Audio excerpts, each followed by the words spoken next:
Yes, welcome everybody at this first webinar of our EverLoNG project. It's about the demonstration of the ship-based carbon capture on LNG-fueled ships. Well, we have quite a substantial number of people present, so that's very nice. And we have an interesting program for you. Yeah, my name is Marco Linders, and I'm the project coordinator. On the next slide is shown the agenda of today.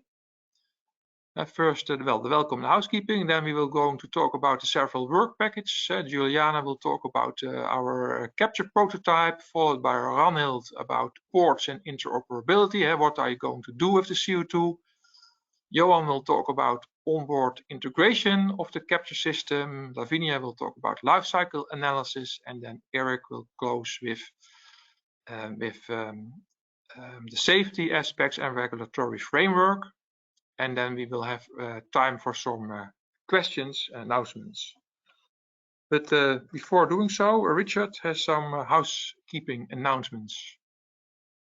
Thank you, Marco. Just very, very briefly, everyone, you've joined using your computer or audio on your computer. If you have any internet connection issues or you prefer to dial in via phone, you can select the option for phone call.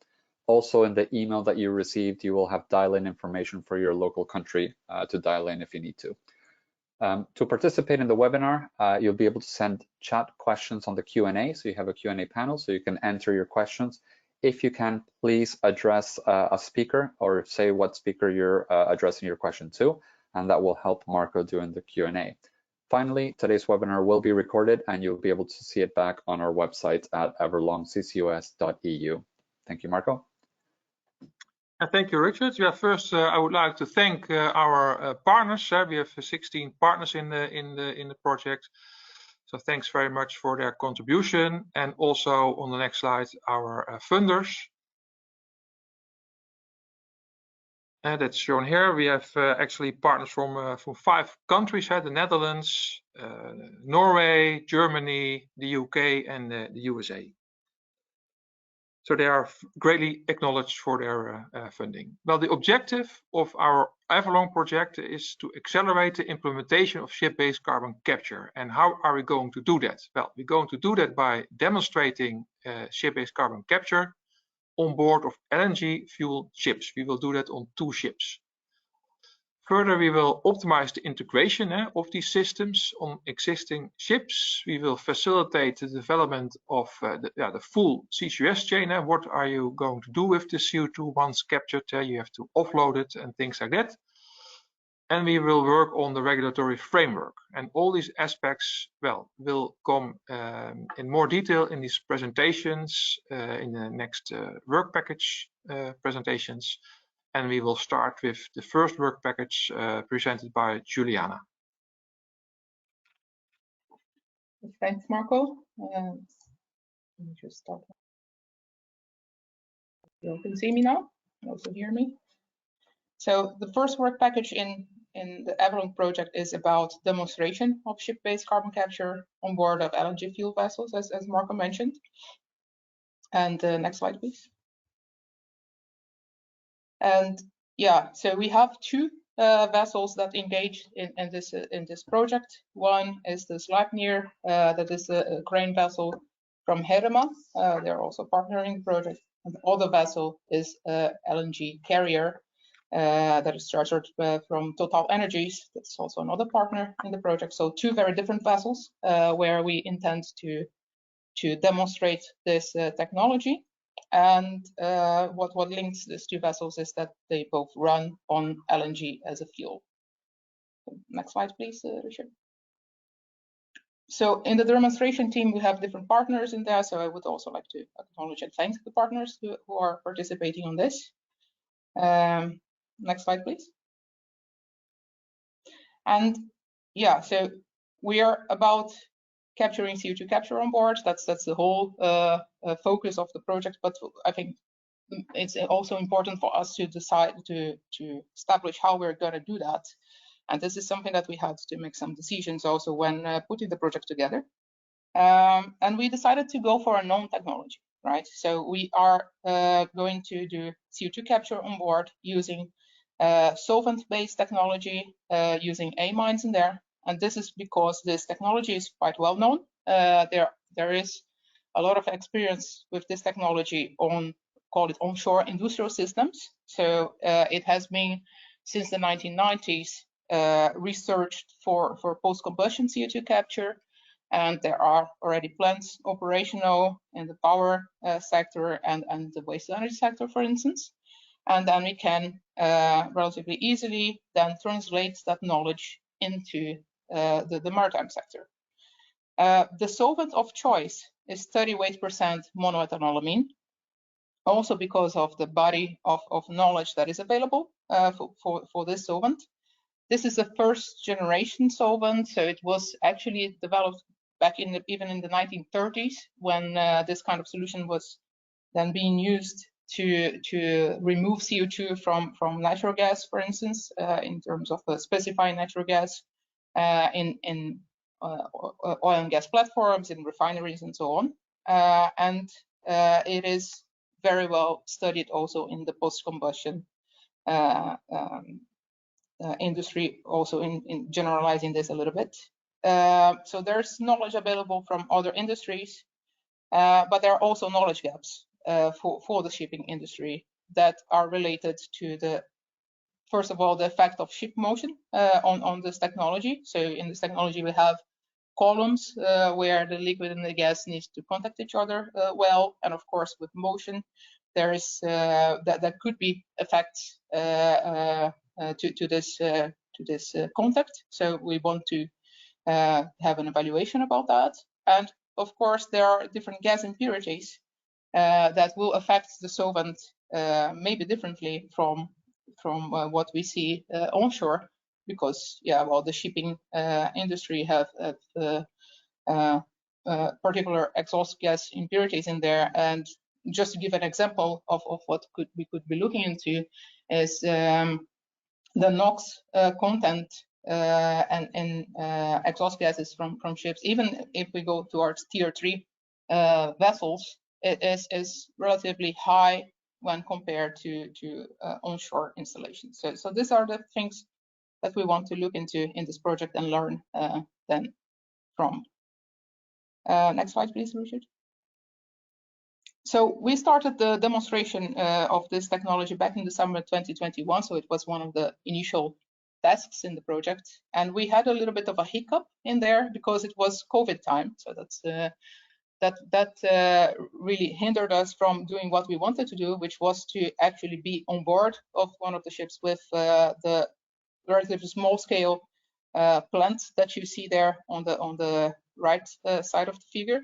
But that plant that you see in there is an existing plant from TNO, which is we'll call it a lab scale, but then complete CO2 capture plant with absorption and desorption cycle. We operated that with 38% MEA. We wanted to be on board. We couldn't, but then we managed together with Herema to get to a solution for this, where we actually had this microplant inside a container, operated right on top of a barge that was right beside the Sleipnir crane vessel that you see there in the background of the picture on the left hand side. And there was a 250-meter line connecting the exhaust of one of the engines of the Sleipnir to our mini plant, so that we could run this test. Next slide, Richard. So what we've managed to do in this test was to complete a 224-hour campaign.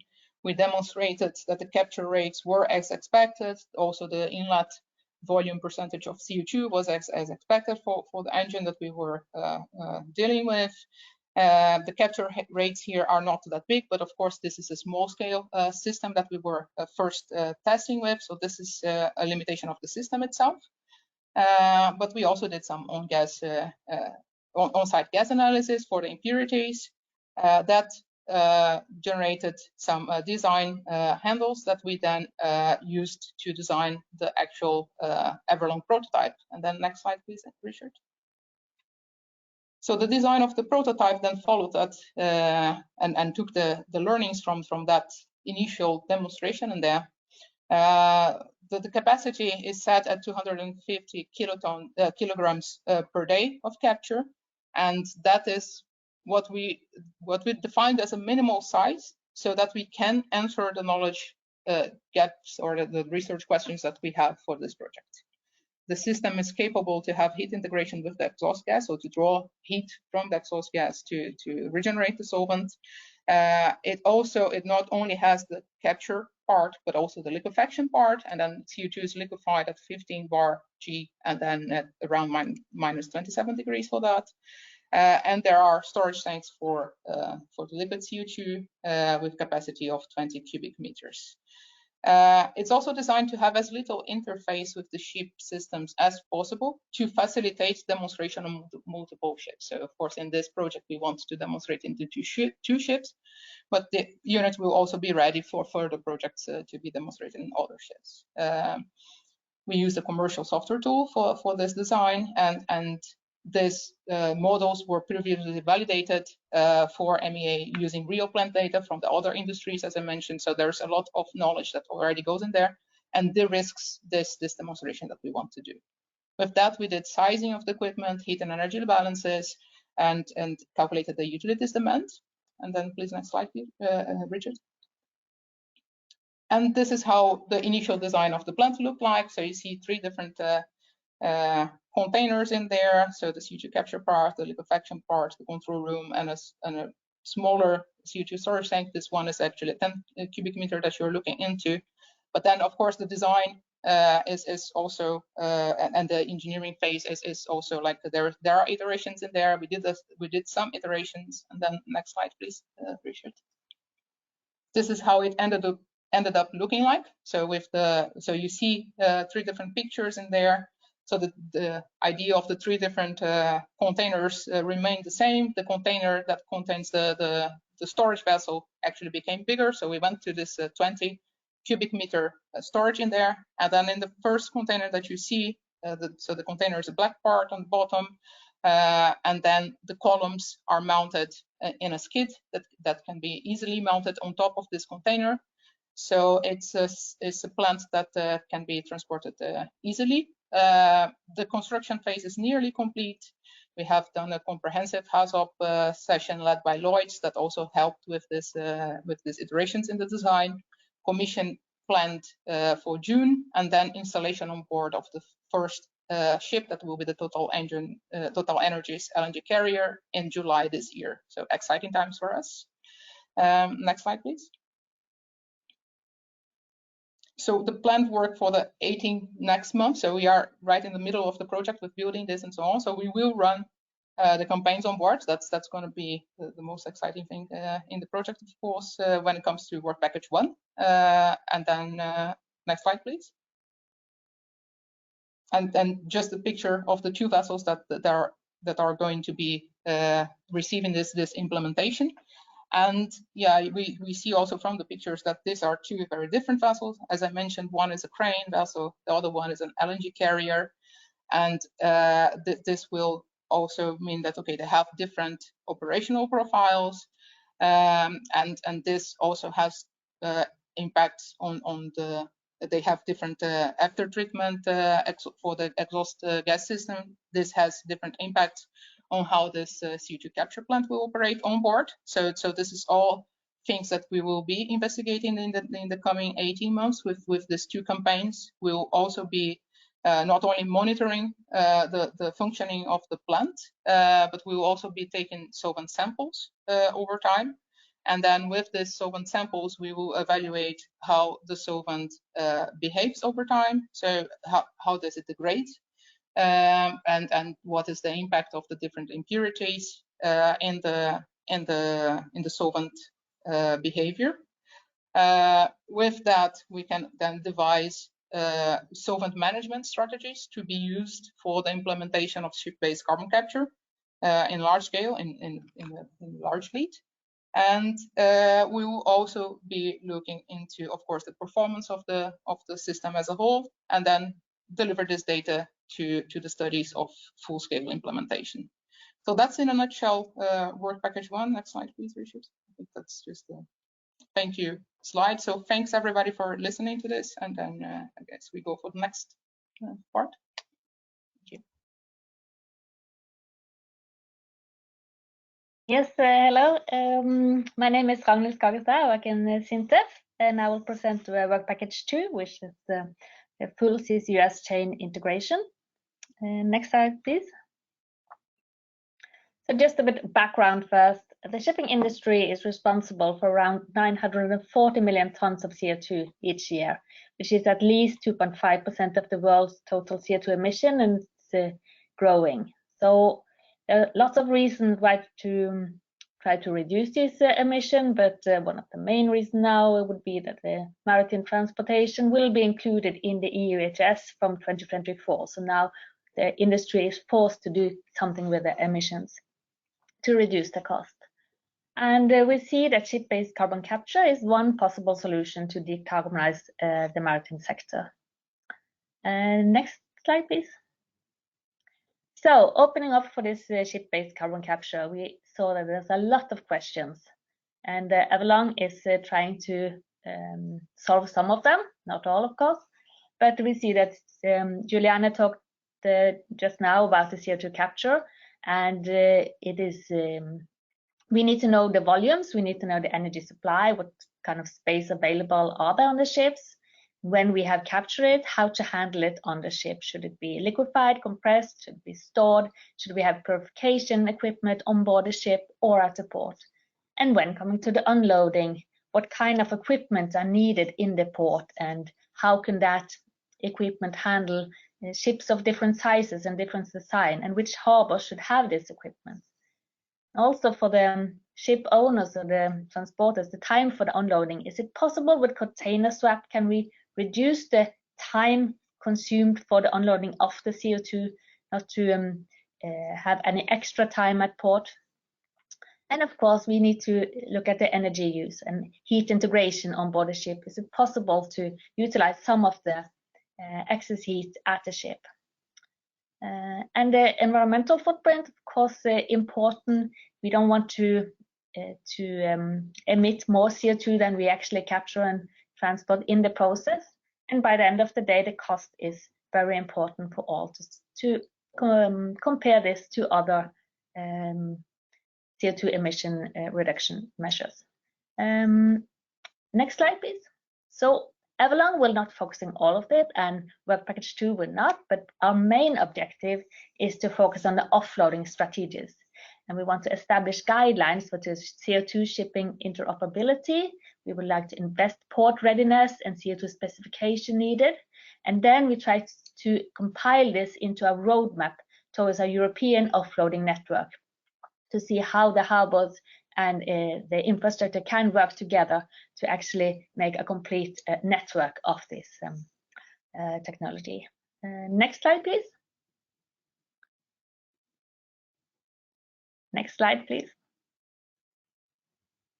Yeah, perfect. So this is the full CCUS. Oh, one slide back, please. There it is. Perfect.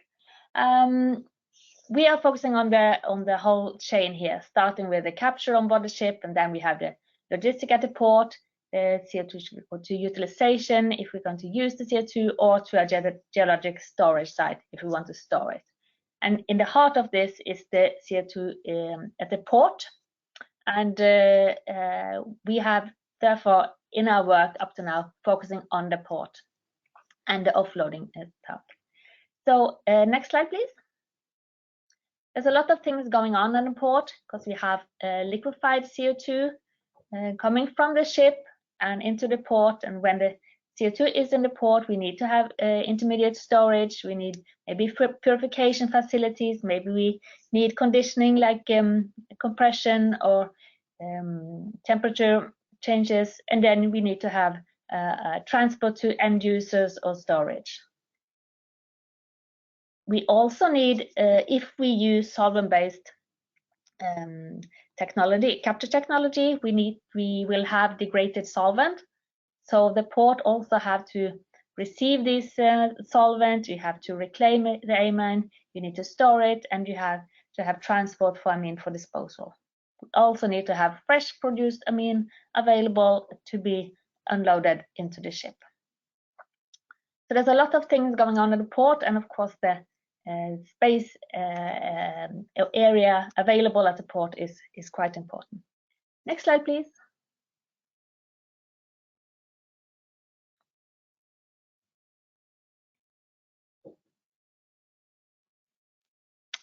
It's difficult to choose which kind of port should have this equipment. And we have looked at different criteria. Of course, the geographical location is important, how busy the harbor is, and the ship travel routes, how many ships will go there. Is it likely that several ships of different size would enter the port with CO2? And of course, if we have existing pipeline or existing infrastructure in the area which can be used for CO2 transport further, would be of great beneficial. Relevant regulative bodies should be involved in approval and standardization of both hardware and operational procedures for this port processing. Next slide, please. We have looked at, we are just have an example of the volumes of CO2 and solvent needed. So we have made a paper which is available online for the GHT conference, which is called Ship-Based CO2 Capture Port Integration. And in that paper, we looked at 3 different vessels. The first one was the Sleipner, which Juliana talked about and showed a picture of, which is a crane vessel. And then we looked at the EverRace, which is a I think it's the world's largest container ship. And then we looked at the Arctic Lady, which is a LNG carrier. And what we saw that, of course, the fuel consumption is very important, and also the distance or how long the voyage was. But when we did an example and see how much CO2 we have to capture, and we saw that this is from 2,000 to 5,400 tons, which is quite a lot for a ship to have that space available at the ship. It's important when you do the design, and it's difficult to find it. So of course, if we have shorter distances or smaller ship, the amount would be reduced. We also looked at how much solvent is needed, what kind of area available is needed for the solvent. That we saw for the same 3 ships, the volume was from 20 to 40 cubic meters, which was I think it could be handled. So our focus is now on the storage volumes for CO2 needed. Next slide, please. So what we're working on now, as Juliana said, we are halfway into the project, and we are now focusing on how to choose which ports that should have this infrastructure and at the port, and how much area is needed at the port. Or should we aim for floating device, maybe to reduce the area needed in this port? And also look at how can we reduce the extra time the ships are in the port. We don't want to exceed the time they are using for handling their own cargoes, which is why the ships are in the port. And it's to see if we can do that in this, if we can offload the CO2 at the same time as they do with the cargoes. And of course, we are looking at how to design loading capacity and equipment to be used by several different ship design. If the small ship, large ship, different kind, can they use the same offloading equipment? Of course, one solution would be if you have the CO2 in containers and have container swap, and then we can use the container offloading equipment to also offloading the CO2. And of course, we need to see how could the infrastructure further, when we have CO2 at the port, how can we transport it further to storage or utilization? So these are the challenges we are working on now. So next slide, please. One important part of our work package work is to, we have organized a CO2 shipping interoperability industry group, which is a group who should focus on keep up to date with the development of standard and ship design choices, and to explore the infrastructure that might be required on board or port side or at the injection side, and to review interoperability between projects and ports. That would be, for example, CO2 conditioning, temporary storage, refrigerating or heating needed, offloading or unloading equipment. And we have in the project said that we will run 3 workshops where we're looking at the learnings from the transport of other liquefied gases, for instance, the LNG or LPG, and the role of international standards and regulation and techno-economic requirements. We had the first workshop in November last year, and the focus there was CO2 processing and specification. And we are now planning for the second workshop in the late summer or autumn this year. And I would say that if you'd like to join this group or find out more about it, please see our EverLoNG website, and you can find more info and register if you are interested to join these workshops. Next slide, please. So summing up, Work Package 2 has its focus on its ports and unloading, interoperability, and CCS cases. When we started the work, we thought that that this would be quite easy and straightforward, but we have identified several challenges with this large-scale development of ship-based carbon capture. It's not just capturing on ship; it's actually having a large-scale development and a network. It's challenging, but we see that there's some solution coming up, and we learn a lot of what they have done in other LNG and LPG cases. So hopefully in 18 months there will be. We hope to have a roadmap of offloading CO2 network in Europe. And I must say that the first CSIG workshop we had was quite a success. It was very interesting discussion we had, and we are looking forward to the next one, and hopefully you will join that one. And next slide, please. And thank you for listening. And now I give the word to Johan van der Akker, who will present the work in Work Package 3. Yes, thank you. You should be able to hear me now, so I'll continue indeed with Work Package 3. My name is Johan van den Akker. I work at Koningsship International as a naval architect. I'll be guiding you through what we've been doing so far in Work Package 3. Work Package 3 is about, well, you see it here, the impact of full-scale ship-based carbon capture systems on the ship infrastructure. And with that, we actually mean the ship itself. Next slide, please. So the main objectives of Work Package 3 are, well, first, to come up with a conceptual design of full-scale ship-based carbon capture systems and their integration on board the ships. So where Work Package 1 is really about a demonstrator, small scale, that is actually being built.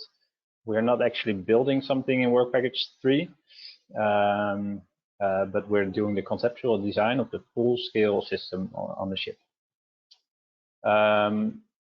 There's some aspects to that. Well, there are actually many aspects to that. Some I would like to mention here. One is to optimize this onboard integration on the ship, and then specifically the heat integration. And I'll come back to that later. And the heat integration is a really important part of these systems and how we could apply them on ships. There's also other aspects that are more, well, classic naval architectural subjects, such as the impact of the system on trim, stability, loading capacity, and also other related risks that will be mentioned, I think, in Work Package 5 as well. So what are the risks of CO2 capturing on board, having large amounts of CO2 on board? The other part of this Work Package is also to investigate the possibility for standardization of ship-based carbon capture systems. So to develop more or less, or investigate how to develop more or less standardized solutions, so that don't have to be tailored to specific ship types, specific projects time and time again. And we hope to make it easier that way to have this solution being installed on board on a large scale. Next slide, please. So the onboard integration, we are doing that in 2 use cases. They were mentioned already before by Juliana. One use case is the crane vessel Sleipnir, which is the largest crane vessel in the world, as far as I know. It's got a lot of engines, 12 engines, with a total installed power of almost 100 megawatts. The other case is a new built LNG carrier from Total Energies. That's a different case. These LNG carriers typically have 2-stroke engines, but it's a new build case, so in that sense we can decide. And they're fueled by the boil off, so they're running on LNG, but on the boil off from the cargo that they're transporting. So those are 2 different cases. So I'll shortly discuss the heat integration options that we have here on board. So next slide, please.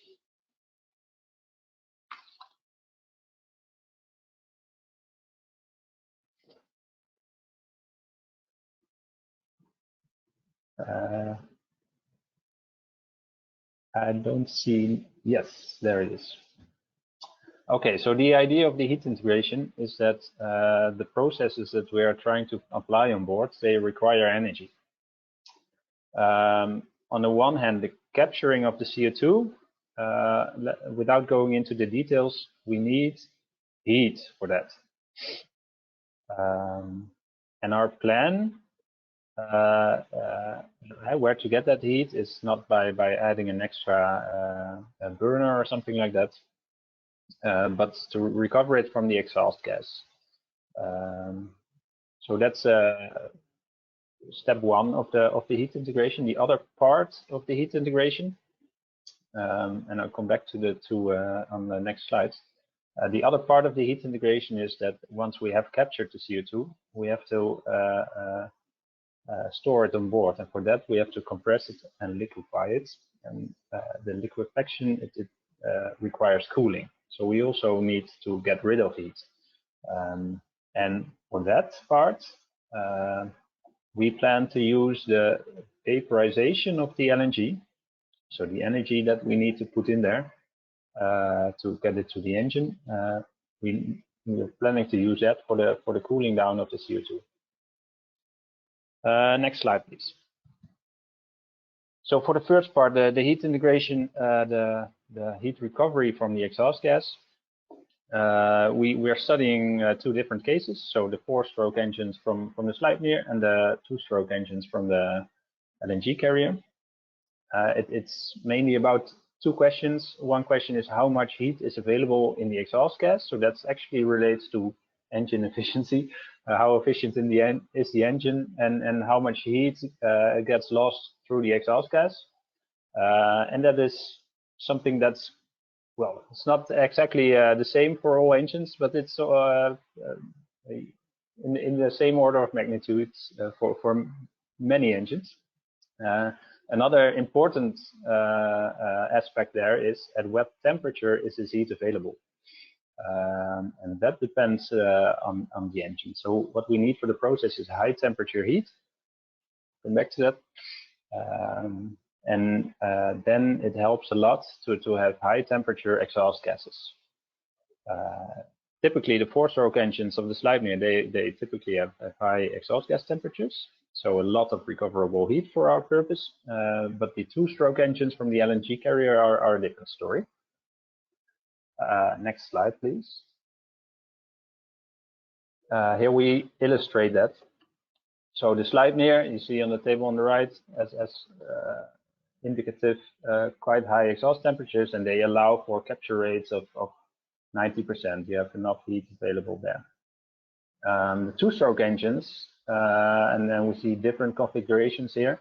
They have different, a much lower temperatures generally, and you see some differences between the different configurations of the two-stroke engines. But what this means is that because we need the heat to be at a relatively high temperature, set for the two-stroke engines with the low exhaust gas temperatures, we have a lot less heat available. And really, if everything is against, then the amount of available heat that we can recover from the exhaust gas could be as low as to only achieve a capture rate of 50%, which we think is much too low, because we want to aim higher, of course. However, what we also see here, and for instance, the yellow line here is that there is a difference that you can make by means of engine configurations, and you can configure for a higher exhaust gas temperature, and that's what we're looking at. What we have been looking at in WorkVectors 3. Next slide, please. So the cold recovery part is also what we've been looking at. The LNG of the fuel needs to be vaporized in order to be put into the engine for combustion.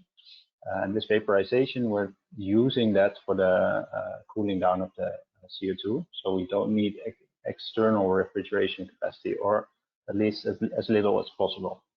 That saves us a lot of energy. Of course, the cooling capacity depends on the fuel consumption. The more LNG you have to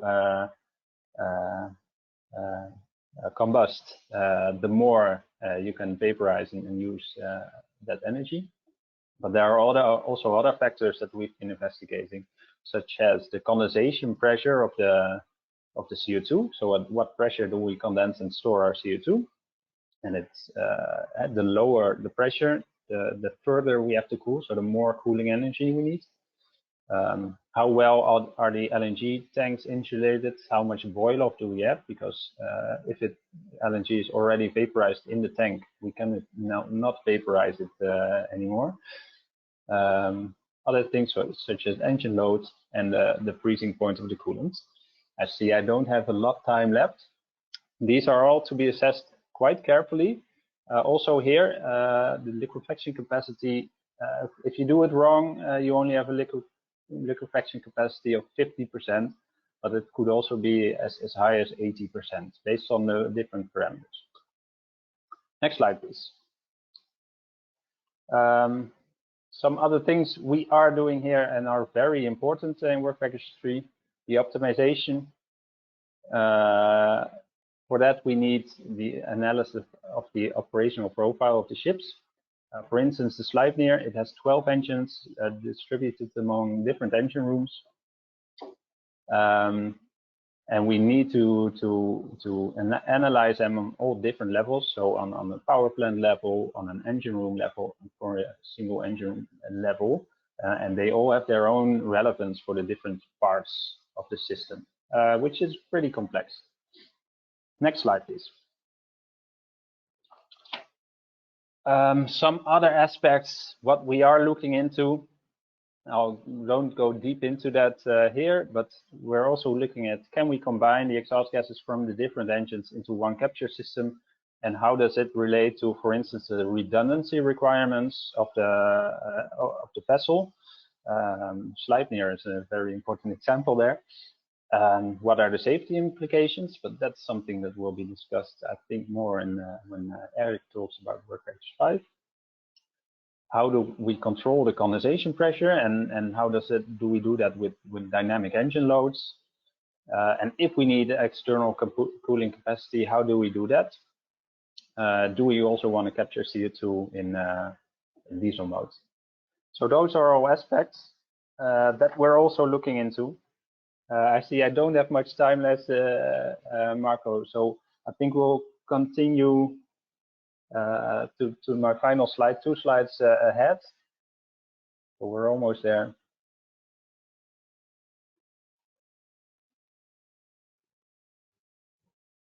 Don't, yeah, that one. Thanks. So we have a technical work package here. What I would like to mention here is a summary of what I've already discussed. One important one is we've been optimizing everything here for the 2 specific cases. One important question is, how do we shift from here to this case-by-case optimization to standardization? Because that's actually the opposite almost, if you consider it, of what we've been doing now. So that's a very interesting challenge that we're trying to tackle as well in this work package. So thank you for listening. I think that will be it from my side. If you skip to the next slide. And I think it's up to Lavinia for work package 4 now.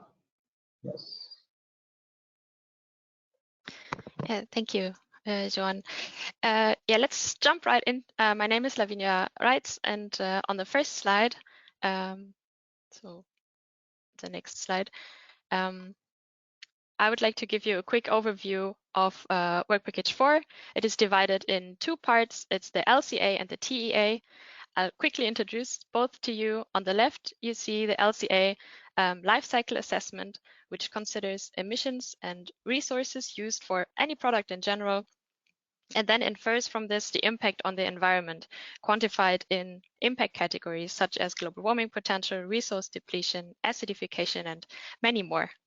On the right side, you see the TEA, which is the techno-economic analysis, which can be motivated also by the ETS price that also Ragnhild mentioned on the CO2 emissions. And there we estimate both CAPEX and OPEX. And the most relevant results here are the total CAPEX, the variable OPEX, and the cost per ton CO2, which we then can compare this to the ETS.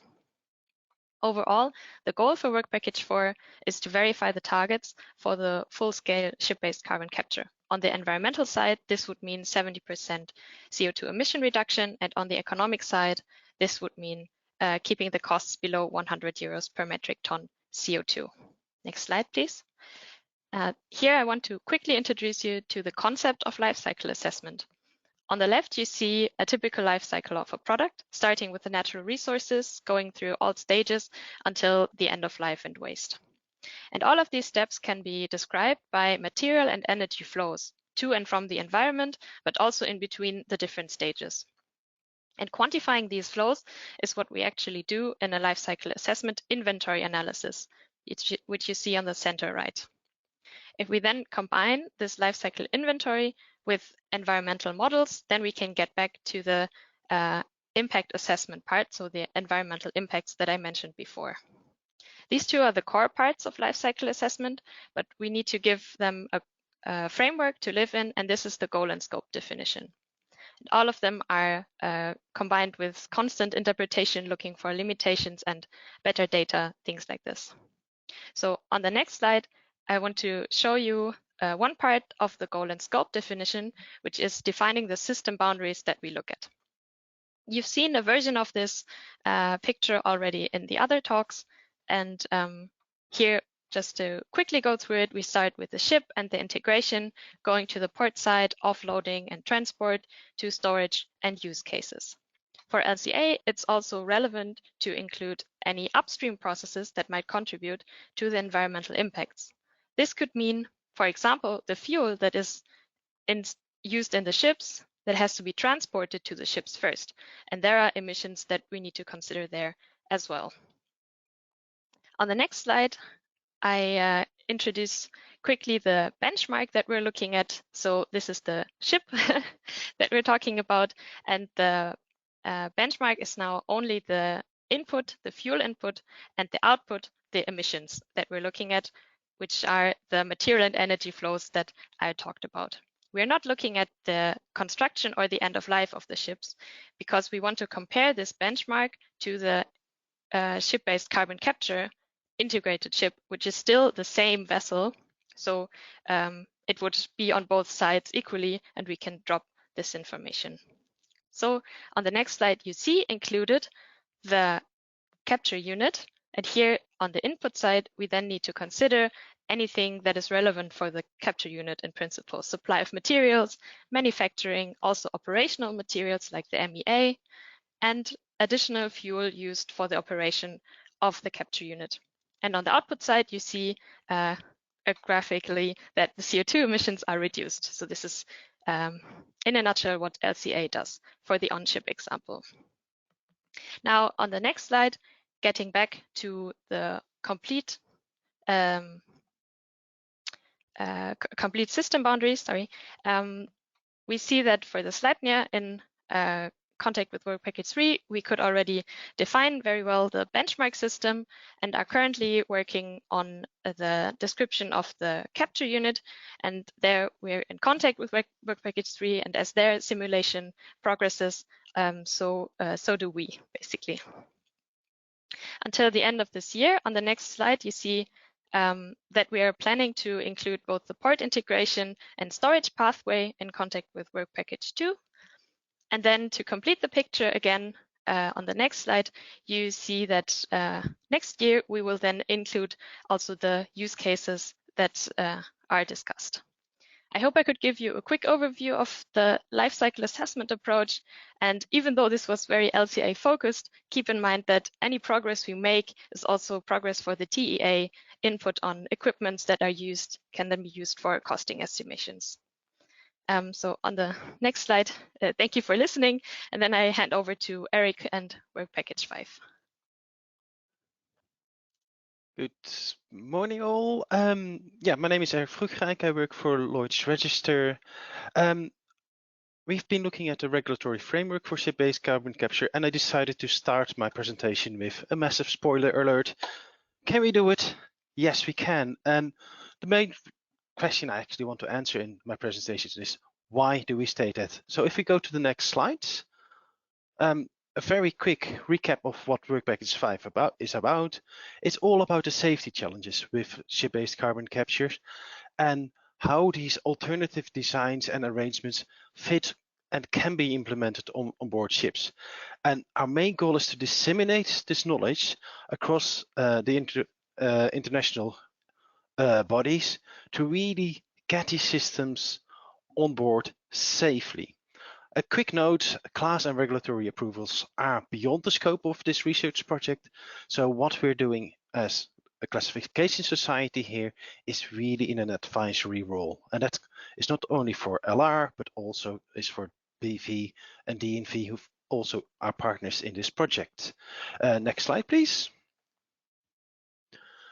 So we have just completed our task 5.1. That was the review of the regulatory system. And the next task 5.2 will be the risk assessment on the full-scale design cases that we've heard of in Work Package 3. And task 5.3 is the dissemination. Today's focus in my presentation is on 5.1. So if we go to the next slide, I can show you what we've done. We held weekly meetings with all of our partners to do a joint data gathering and to really pick apart what these ship-based carbon capture systems look like, and specifically what rules and regulations apply to them and what risks are involved with them. If we bring that to the next slide. So we identified, and this is an example of it, the various hazards. And what we see here, CO2, it's an asphyxiation hazard. There could be some low temperatures with it, and potentially even a BLEVE if you are looking at the storage. The amines, although not flammable directly, if you leave them, say, on, if you leave leaks where they are in a hot environment, they could become flammable, and they are a hazard for aquatic life. So there are a couple of aspects here that we are now picking up where we really need to start paying attention. If we implement these on board, we need to follow existing rules and regulations, but also really start to take a risk-based approach. Next slide, please. We broke this even further down to really assist the designers of these systems to look at what hazard categories they need to look at a component by component basis. If we go to the next slide, please. And based on that, we looked at, okay, so what regulatory framework does exist? And we basically made a summation of it. Which codes do apply to these ship-based carbon capture systems? We kept it general. So this is not purely for amine-based systems. We also looked at the other systems. The idea was to build a guide for designers, developers, but also ship owners and operators to really see, hey, what do I need to look at? Which knowledge do I need to have in-house to operate these systems safely? Next slide, please.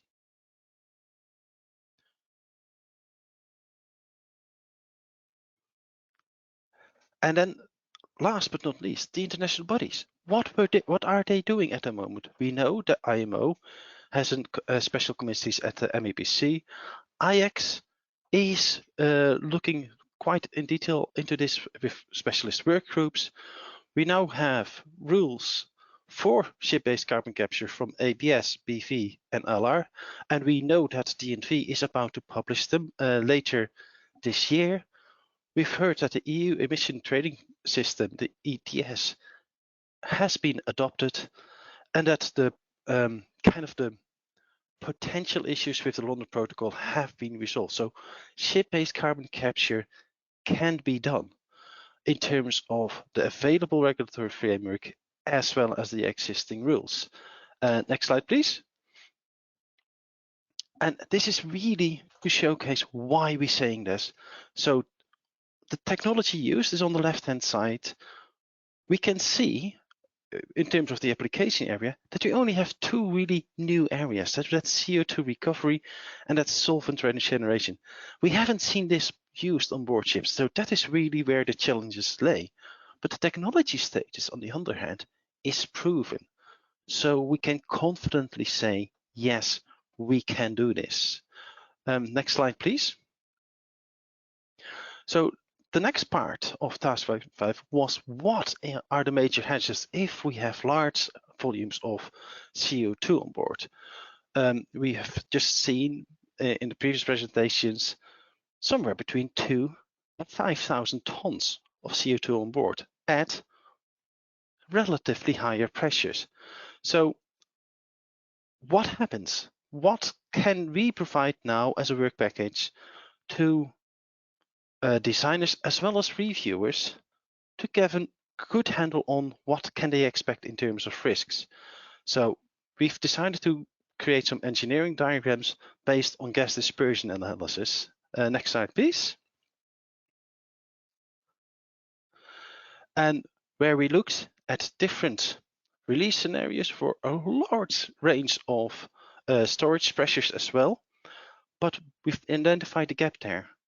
On board ships, we do not know the weather conditions, but for this type of dispersion analysis, they are required. Next slide, please. And that's why we set out to identify global unified weather conditions to be used in ship-based dispersion analysis. We did that based on the ERA 5 data from the EU Copernicus program, based on which we could download for 54 ports around the world based on trade as well as location, 10-year hourly wind data, and derive based on the statistics 3 weather conditions that both are representing the highest amount of wind conditions that we see, but also don't go to, say, unnecessarily low or extremely high wind speeds. So the 3 conditions given here is what we really would recommend. Next slide, please. And based on that, on these weather conditions, we were able to construct our engineering diagrams, which we see examples of here on the right. Next slide, please.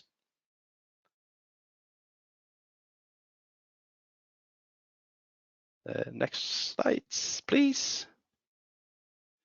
Where one of the more important ones was the expanded volumetric rate. It's as that starts to give us an idea what happens with indoor releases, which we also modeled in full-scale CFD. That was courtesy of BV who did this work, And what we saw here, and that's, I think, one of the key takeaways here, that in a 20-foot container with high pressure releases, say 40 to 60 bar, it would only take about 15 seconds to reach lethal or immediate dangers to life and health concentrations inside that container.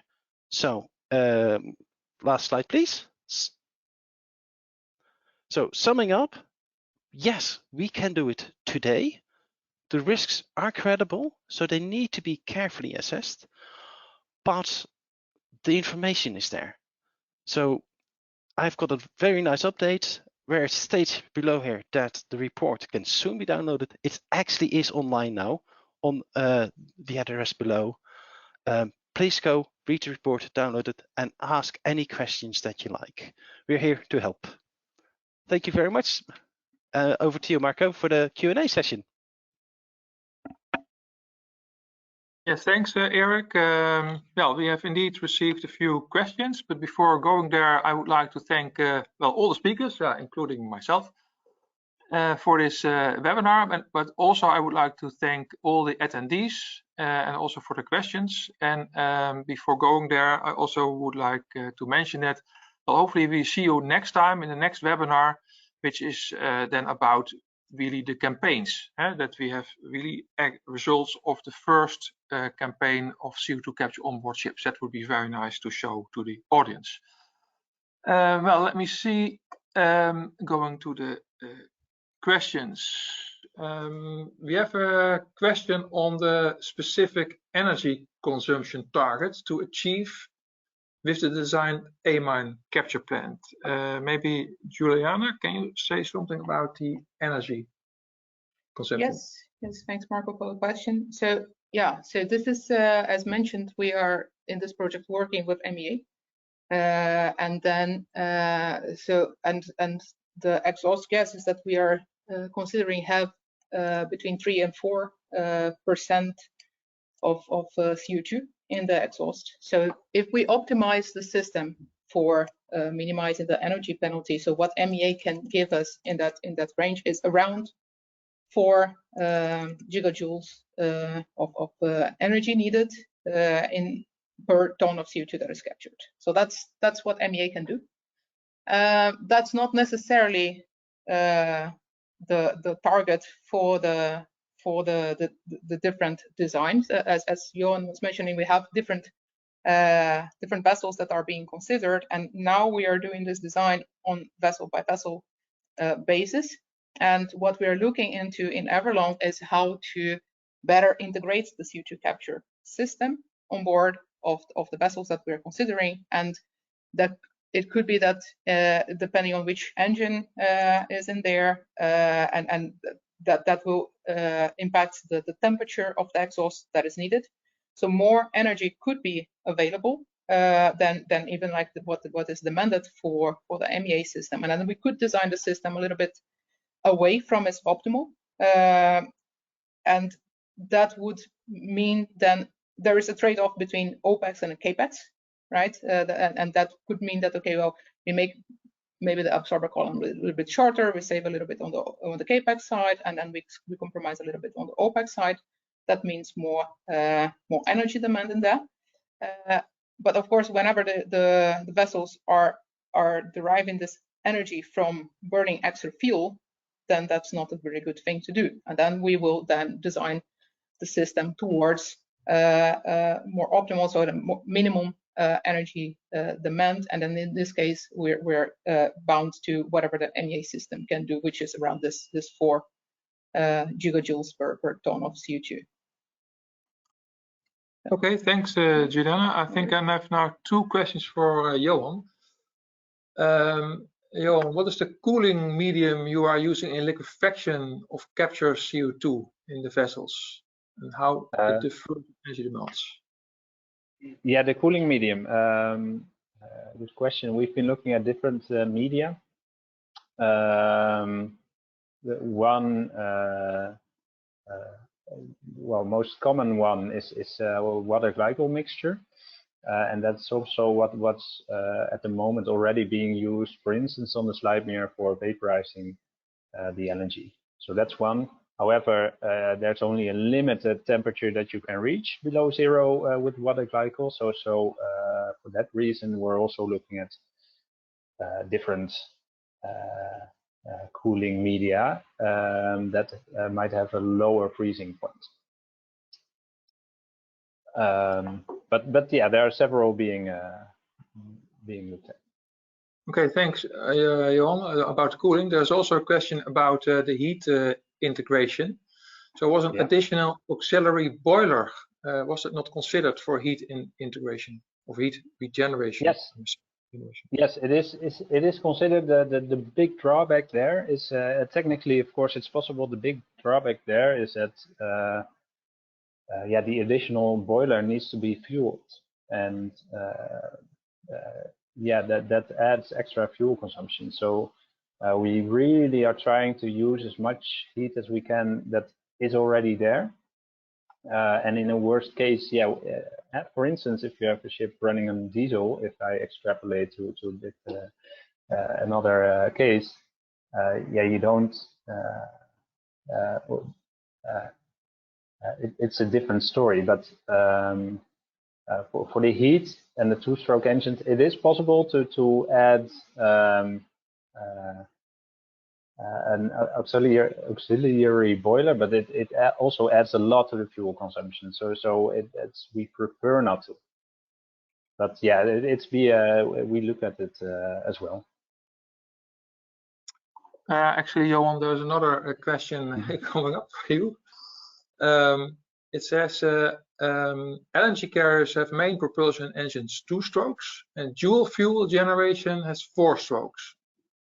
Is the CCS, will it cover both systems and in all mode, gas and fuel oil? Yeah, yeah. So we're looking at everything. The basis of this project is ships running on LNG as a fuel. So that's what we're assuming as a basis. However, we're not blind to the fact that, well, ships can also run in diesel mode. And even there are a lot of ships not running on LNG at all. So we're open to, well, exploring these roads as well. But the focus is on the diesel consuming or the LNG consuming part. So that's what we are mainly focusing on in this project, because that's actually what the project is about. Okay, thanks, Johan. Now, well, I think you're done with questions. Let's see if there are also questions for other people. I see a question on how much does the presence of NOx and methane slip affect the percentage of CO2 captured?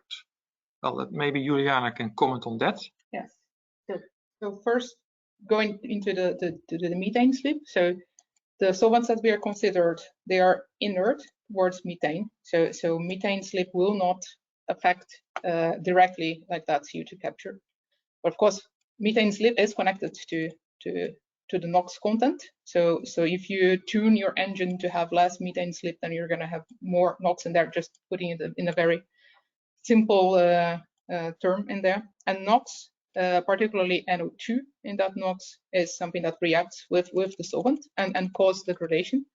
So it doesn't affect immediately the capture rate, but over time it does, because it can lower the solvent capacity by consuming the solvent in degradation reactions. So this is something that we will investigate in the project, like how much influence do we have in terms of NOx on the life. So I wouldn't put it that it's an immediate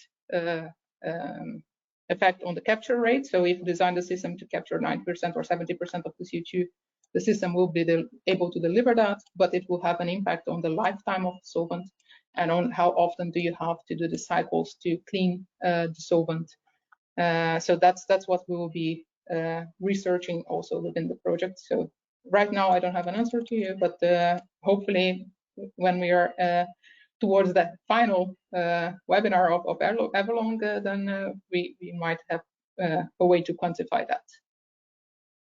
Yes, thanks. Well, I think 2 more questions. Question to Ranhild. Is EverLoNG Work Package 2 looking at the projects for green shipping lanes corridor? Yes, we will include that in our work. We will establish some cases, some CCS cases and by that we will look into these green corridors and see if that's a match in that. So yes.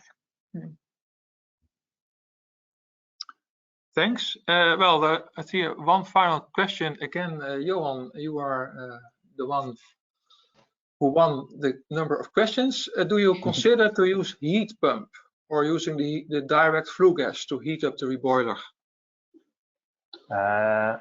Yes, we've looked into that. I'm not sure from the top of my head the details of it, but we did decide on that it was not really a feasible way to go with this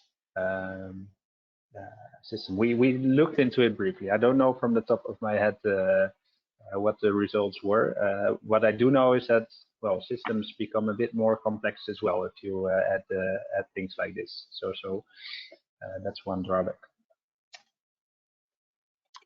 Okay, thanks. Well, that answers all questions that were asked in the Q&A session. So again, I would like to thank everyone, the speakers, the participants, the questions raised, and indeed we hope to see you in the next webinar where hopefully we can show some real results on the actual first campaign of capturing CO2 on board of a ship.